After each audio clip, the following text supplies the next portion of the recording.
Hello viewers, কেমন আছেন সবাই? আশা করি সবাই অনেক ভালো আছেন।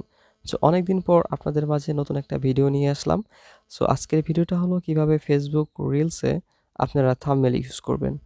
কথা না বাড়িয়ে সরাসরি চলে যাচ্ছি মূল ভিডিওতে। এর জন্য আমাদের Facebook যে অফিসিয়াল অ্যাপটা আছে, সেই অফিসিয়াল অ্যাপটাতে আমাদের ক্লিক করতে হবে। অফিসিয়াল অ্যাপটাতে ক্লিক করার পর আমরা আমাদের উপরে যে একটা প্লাস অপশন দেখতে পাচ্ছেন, উপরে আপনাদের যদি দেখাই আমি, সেটা হলো এই প্লাস অপশনটা। এই যে প্লাস অপশনটা দেখতে পাচ্ছেন, এই প্লাস অপশনটা আমাদের ক্লিক করতে হবে। তো প্লাস অপশনটা ক্লিক করার পর আমরা এখানে রিলস নামে একটা অপশন পেয়ে যাব। রিলস অপশনে আমরা ক্লিক করব। রিলস অপশনে ক্লিক করার পর আমরা এখানে আমাদের যে থাম্বনেলটা, সেই থাম্বনেলটা আমাদের এখানে প্রথমে আনতে হবে। আপনারা থাম্বনেলটা আগেই রেডি করে রাখবেন। থাম্বনেলটা রেডি করার পর আমরা এখানে এডিট রিলসে ক্লিক করব।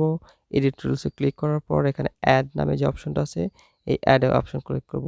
অ্যাড অপশন ক্লিক করার পর আপনারা দেখতে পাচ্ছেন ক্যামেরা এবং গ্যালারি নামে যে ২ টা অপশন চলে এসেছে। আমরা এখান থেকে যাব গ্যালারিতে। গ্যালারিতে ক্লিক করার পর আমরা মূল ভিডিওটা নিয়ে আসবো। আমাদের এখানে মূল ভিডিওটা হলো এটা। মূল ভিডিওটা আনবো। আনার পর আমাদের যে রিলসের যে রোড ইটা আছে, এটাকে আমরা কি করব? একদম কমিয়ে দিব। এটাকে আমরা 1 সেকেন্ডের মতো রাখতে পারবো। মানে আপনি যতটুক এই থাম্বনেলটা রাখতে চান ততটুক রাখবেন। আমি এখানে 1 সেকেন্ডে করে দিলাম। 1 সেকেন্ড করে দেওয়ার পর আমরা এখানে ডানে ক্লিক করব। ডানে ক্লিক করার পর আমরা এখানে নেক্সটে ক্লিক করব। নেক্সটে ক্লিক করার পর আমাদের একটু প্রসেসিং হবে। প্রসেসিং হওয়ার পর আমরা এখানে দেখতে পাবো আমাদের একটা ডেসক্রিপশন দিতে হবে। আমি এখানে একটা ডেসক্রিপশন দেই। কি দেব এখানে? স্পিক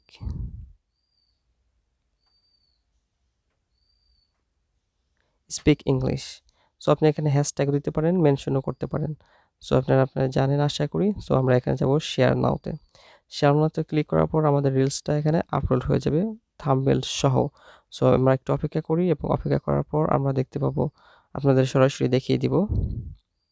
আমরা পেজটা একটু রিফ্রেশ দিয়ে দেখি। রিফ্রেশ দেওয়ার পর আমরা চলে যাই আমাদের মূল অ্যাকাউন্টে। মানে এখান থেকে এই যে দেখতে পাচ্ছেন আমাদের ভিডিওটা থাম্বনেল সহ কিন্তু অ্যাড হয়ে গিয়েছে।